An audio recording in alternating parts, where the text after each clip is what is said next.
మండలంలో జలదుర్గం గ్రామం ఉన్నదా లేదా? ఉంటే ఈ గ్రామం దాదాపు ఏప్రిల్ నెల నుంచి ఇంత దాకా జూన్ 17వ తేదీ వరకు ఎలాంటి పరిశుభ్రత అశుభ్రతంగా ఉంటూ కాలువలు కానీ చెత్త కానీ తీయడం లేదు. మరి గ్రామ పంచాయతీ కార్యదర్శి ఇద్దరున్నారు ఈ గ్రామంలో.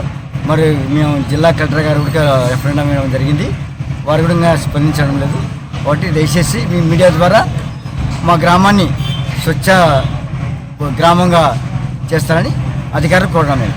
ఇప్పుడు నీటి సమస్య కూడా చిలికి గాలివాన మారి పోలీస్ స్టేషన్ గ్రామం కొత్తకోటలు, మా గ్రామంలో కొత్తకోటల ఏరియాలో నీటి సమస్య చాలా ఇబ్బందిగా ఉంది.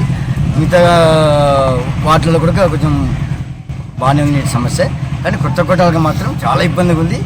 ఎంతమంది ఏఈ గారు వచ్చినా దాని పైప్ లైన్ కూడా సరిగా వేయడం లేదు.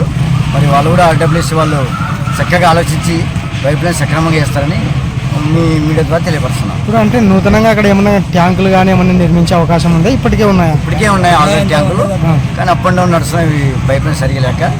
అది ఇప్పటికే ఎండాకాలం అయిపోతుంది, ఇంతవరకు వర్షాలు లేకపోవడం, మరి నీటి ఎద్దడి చాలా ఘోరంగా ఉంది మా గ్రామంలో.